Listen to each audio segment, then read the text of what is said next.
പറഞ്ഞ പോലെ പിള്ളേര് തൂക്കി. 7 ദിവസം കൊണ്ട് 100 കോടി ക്ലബിൽ വാഴ 2. പ്രേക്ഷകരെ ചിരിപ്പിക്കുകയും ചിന്തിപ്പിക്കുകയും ചെയ്യുന്നതിൽ സംവിധായകൻ സവിനും തിരക്കഥാകൃത്ത് വിപിൻ ദാസും വിജയിച്ചിട്ടുണ്ട്. നവാഗതനായ നവിൻ സംവിധാനം ചെയ്ത Vaazha 2 biopic of billion bros box ഓഫീസിൽ റെക്കോർഡ് കളക്ഷനിലേക്ക് കുതിക്കുന്നു. ഹിറ്റ് സംവിധായകൻ വിപിൻ ദാസിന്റെ തിരക്കഥയിൽ പുതുമുഖങ്ങൾക്ക് പ്രാധാന്യം നൽകി പുറത്തിറക്കിയ ചിത്രത്തിന് 7 ദിവസം കൊണ്ട് 100 കോടി കളക്ഷനാണ് ലഭിച്ചത്. മലയാള സിനിമാ ചരിത്രത്തിൽ തന്നെ ഇതാദ്യമായിട്ടാണ് നവാഗതരെ മുൻനിർത്തി നവാഗത സംവിധായകൻ സംവിധാനം ചെയ്ത ഒരു സിനിമയ്ക്ക് അതിവേഗം 100 കോടി ബോക്സ് ഓഫീസ് കളക്ഷൻ കിട്ടുന്നത്. ഓൺലൈൻ ടിക്കറ്റ് ബുക്കിംഗിൽ ഇന്ത്യയിൽ തന്നെ ടോപ്പ് വാഴ 2 തന്നെയാണ്. ഹാഷിർ, അലൻ സിറാജ്, അജിൻ ജോയ്, വിനായക് തുടങ്ങിയ ഒരുപറ്റം യുവതാരങ്ങൾക്കൊപ്പം സുധീഷ്, വിജയ് ബാബു, അജു വർഗീസ്, അരുൺ, അൽഫോൺസ് പുത്രൻ, വിനോദ് കെടാമംഗലം, അമീൻ, നിഹാൽ, അഞ്ചൽ മറിയ തുടങ്ങിയ താരങ്ങളും അഭിനയിക്കുന്ന ചിത്രം കോമഡി ഡ്രാമ ഫോർമുലയിലാണ് കഥ പറയുന്നതെങ്കിലും ഹ്യൂമറിൽ തുടങ്ങി ഇമോഷണൽ ഡ്രാമയിലൂടെ കടന്ന് ശുഭപര്യവസായിയായാണ് ചിത്രം അവസാനിക്കുന്നത്. നിറയെ പൊട്ടിച്ചിരികളുമായി കഥ പറഞ്ഞു പോകുന്ന ഫസ്റ്റ് ഹാഫും ജീവിതത്തിന്റെ റിയാലിറ്റി വരച്ചു കാണിക്കുന്ന സെക്കൻഡ് ഹാഫും മാത്രമല്ല ചിത്രത്തിലുള്ളത്. അധ്യാപകർ വിദ്യാർത്ഥികളിൽ ഉണ്ടാക്കുന്ന മാനസിക പീഡനം, വിദ്യാർത്ഥികൾ മയക്കുമരുന്നിലെത്തിപ്പെടാനുള്ള കാരണങ്ങൾ, സിബ്ലിംഗ് ലവ് തുടങ്ങിയവയൊക്കെ ചിത്രം വിശദമായി തന്നെ പറഞ്ഞു പോകുന്നുണ്ട്. ഹ്യൂമറും ഇമോഷനും എല്ലാം ചേർന്ന മികച്ചൊരു എന്റർടൈനർ തന്നെയാണ് വാഴ 2 എന്നാണ് പ്രേക്ഷക പ്രതികരണങ്ങൾ. സൗഹൃദത്തിന്റെ തീവ്ര വികാരങ്ങളും നൊസ്റ്റാൾജിയയും അടങ്ങുന്ന വിധത്തിൽ മനോഹരമായാണ് തിരക്കഥ കൈകാര്യം ചെയ്തിരിക്കുന്നത്. സംഗീത സംവിധാനം, ഛായാഗ്രഹണം തുടങ്ങി ചിത്രത്തിന്റെ മിക്ക സാങ്കേതിക വശങ്ങളും മികച്ചു നിൽക്കുന്നുണ്ട്. ഓരോ നിമിഷവും പ്രേക്ഷകരെ ചിരിപ്പിക്കുകയും ചിന്തിപ്പിക്കുകയും ചെയ്യുന്നതിൽ സംവിധായകൻ സവിനും തിരക്കഥാകൃത്ത് വിപിൻ ദാസും വിജയിച്ചിട്ടുണ്ട്. കളി കാര്യമായി, പക്ഷേ നിർത്താതെ ചിരിക്കാം. ഡാർക്ക് ഹ്യൂമറിൽ കണ്ട് ആഘോഷിക്കാൻ മോഹിനിയാട്ടം. റിവ്യൂ.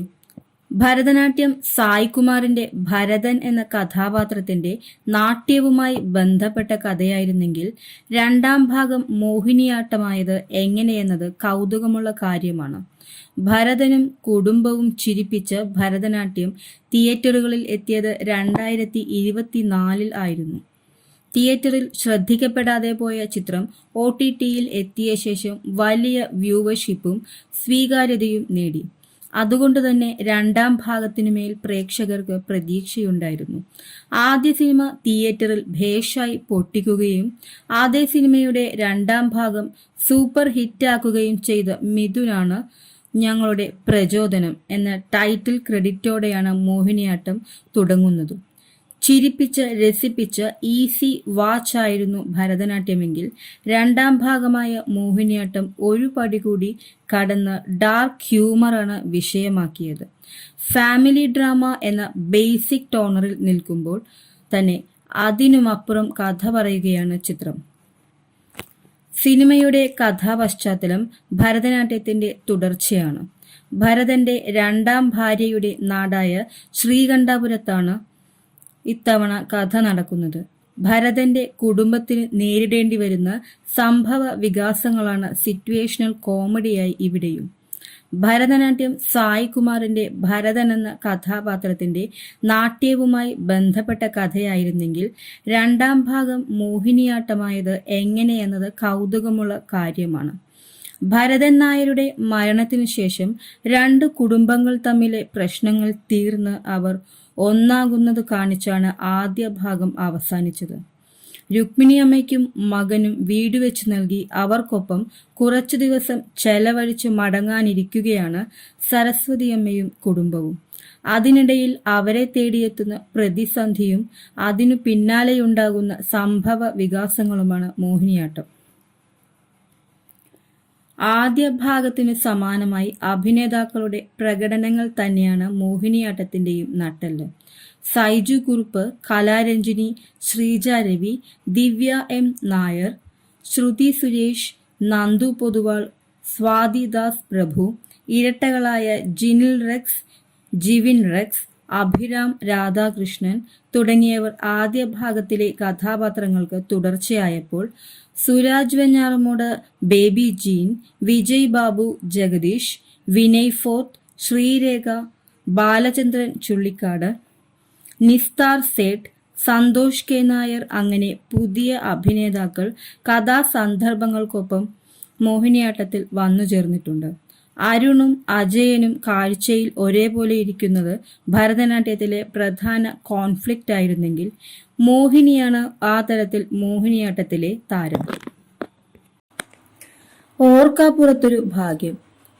വാഴ 2 അച്ഛനെ ഉൾക്കൊണ്ട ബിജുക്കുട്ടൻ ആ വീഴ്ചയിൽ സംഭവിച്ചത്. നടൻ ബിജുക്കുട്ടന്റെ വാഴ 2 എന്ന ചിത്രത്തിലെ അച്ഛൻ വേഷത്തിന് വലിയ പ്രേക്ഷക പ്രശംസ നേടുന്നു. ചെറിയ വേഷങ്ങൾ മാത്രം പ്രതീക്ഷിച്ചിരുന്ന തനിക്ക് അപ്രതീക്ഷിതമായി ലഭിച്ച ഈ സുപ്രധാന കഥാപാത്രം വലിയൊരു ഭാഗ്യമായാണ് അദ്ദേഹം കാണുന്നത്. മലയാളികൾക്ക് ഏറെ പ്രിയപ്പെട്ട നടനാണ് ബിജുക്കുട്ടൻ. മിമിക്രി വേദിയിൽ നിന്നും വെള്ളിത്തിരയിലെത്തിയ ബിജുക്കുട്ടന്റെ കരിയർ ബെസ്റ്റ് പ്രകടനമാണ് വാഴ 2 പ്രേക്ഷകർ ഒന്നടങ്കം കണ്ടത്. അത്രത്തോളം ആ കഥാപാത്രത്തോട് ബിജുക്കുട്ടൻ നീതി പുലർത്തിയിരുന്നു. അച്ഛൻ മകൻ ബന്ധത്തിനൊപ്പം തന്നെ വിഷുവിന് മലയാളികൾ പലയാവർത്തി കൊണ്ട് ചിരിച്ച റീൽ വീഡിയോയുടെ പുനരാവിഷ്കരണവും മറുപുറവും ഓരോ മലയാളികളുടെയും ഉള്ളിനെ പിടിച്ചുലച്ചിരുന്നു. ബിജുക്കുട്ടനിലെ അച്ഛനെ കേരളക്കര ഒന്നടങ്കം ആഘോഷിക്കുമ്പോൾ വാഴ 2 എത്തിപ്പെട്ടതിനെ കുറിച്ച് പറയുകയാണ് താരം. വാഴ 2 അഭിനയിക്കാൻ വിളിക്കുമ്പോൾ എനിക്ക് അത്ഭുതമായിരുന്നു. എനിക്ക് ഒരു മിമിക്രിക്കാരനാണ് ഞാൻ. അസീസ്, നോബി, കോട്ടയം നസീർ ഉൾപ്പെടെയുള്ളവർക്കൊപ്പം ഞാനും വേദികളിൽ എത്തിയിട്ടുണ്ട്. അവരെ വാഴയിൽ കണ്ടപ്പോൾ അത്ഭുതം തോന്നി. ഇവരെക്കാൾ ആദ്യം വലിയൊരു സിനിമയിൽ അഭിനയിക്കുന്നത് ഞാനാണ്. ചായ കൊടുക്കുന്ന സീൻ, പോസ്റ്റ്മാൻ, ഇതൊക്കെയാണ് ഞാൻ പ്രതീക്ഷിക്കുന്നത്. പക്ഷേ എന്റെ ഭാഗ്യത്തിന് മമ്മൂക്ക വിളിക്കുകയും പോത്തൻ വാവ ചെയ്യാനും പറ്റി. ഒരച്ഛനായി ഞാൻ ഇതുവരെ അഭിനയിച്ചിട്ടില്ല. കൂട്ടുകാരൻ, അയൽവക്കക്കാരൻ ഒക്കെയായിരുന്നു. അപ്പോൾ വാഴയ്ക്ക് ഒരു 2ാം ഭാഗം വരുമെന്നോ അതിൽ ഞാൻ അച്ഛൻ വേഷം ചെയ്യുമെന്നോ ഒരിക്കൽ പ്രതീക്ഷിച്ചിരുന്നില്ല. ഓർക്കപ്പുറത്തൊരു ഭാഗ്യം വരുമെന്ന് പറയില്ലേ, അതുപോലെയാണ് ഇതിലേക്കൊരു വിളി വരുന്നത്. സന്തോഷവും അത്ഭുതവും ആയിപ്പോയി. ഇതിലൊരു സീനിൽ ഞാൻ വീഴുന്നുണ്ട്. കൈയുടെ ഉൾഭാഗത്ത് ചെറുതായി പൊട്ടി, ചെറിയ സ്ക്രാച്ചും വീണിരുന്നു എന്നാണ് റിലീസിന് മുമ്പ് വാഴ 2 പ്രമോഷൻ അഭിമുഖത്തിൽ ബിജുക്കുട്ടൻ പറഞ്ഞത്. അതേസമയം ബോക്സ് ഓഫീസിൽ 100 കോടി ക്ലബിലേക്ക് കുതിക്കുകയാണ് വാഴ. അതിനൊപ്പം തന്നെ ബിജുക്കുട്ടനും ശ്രദ്ധ നേടുന്നു എന്നത് വലിയൊരു കാര്യമാണ്. താരത്തെ പ്രകീർത്തിച്ചുകൊണ്ടാണ് പോസ്റ്റുകളും കമന്റുകളും സോഷ്യൽ മീഡിയയിൽ നിറയുന്നതും. ബിജുക്കുട്ടൻ ഗംഭീര നടനാണ്. മലയാള സിനിമയത് തിരിച്ചറിയാൻ വൈകിയെന്നു മാത്രം എന്നാണ് പലരും കമന്റായി കുറിക്കുന്നത്.